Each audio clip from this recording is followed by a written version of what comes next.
The day style with বুনিয়া। আজকে আমরা জানবো চিকেন কারির উৎপত্তি প্রসঙ্গে। চিকেন কারি আমরা সবাই খুব পছন্দ করি, কিন্তু চিকেন কারির উৎপত্তি কিভাবে হলো তা আজ আমরা জানবো।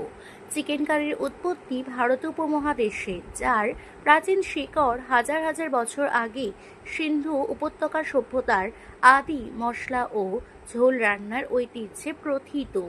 প্রাচীন ও প্রারম্ভিক ইতিহাস সম্পর্কে বলতে গেলে বলা যায় যে সিন্ধু উপত্যকার উৎস প্রত্নতাত্ত্বিক প্রমাণ থেকে জানা যায় যে খ্রিস্টপূর্ব 500 থেকে 2500 অব্দে মানুষ রান্নার পাত্রে হলুদ, আদা, রসুন এবং গোলমরিচের মতো মশলা ব্যবহার করত। কারি শব্দটি একটি পরিভাষা তামিল শব্দ কারি থেকে এসেছে, যার অর্থ ভাতের সাথে পরিবেশন করা মশলাযুক্ত সস বা স্যুপ।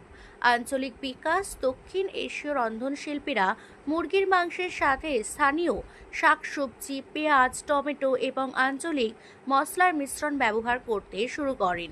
প্রাচীনকাল থেকে মুঘল সাম্রাজ্য হয়ে আধুনিক রন্ধন প্রণালীতে এই খাবারটি বিবর্তিত হয়ে এসেছে। বিশ্বব্যাপী বিস্তার এবং আধুনিক বৈচিত্র্য হিসেবে বলা যায় ব্রিটিশ প্রভাব। ঔপনিবেশিক যুগে ব্রিটিশ ব্যবসায়ী ও কর্মকর্তারা মশলাদার ভারতীয় খাবারের প্রতি আকৃষ্ট হন এবং সেগুলি ব্রিটেনে নিয়ে আসেন, যার ফলে বোতলজাত কারি পাউডার এর ব্যবহার জনপ্রিয় হয়ে ওঠে।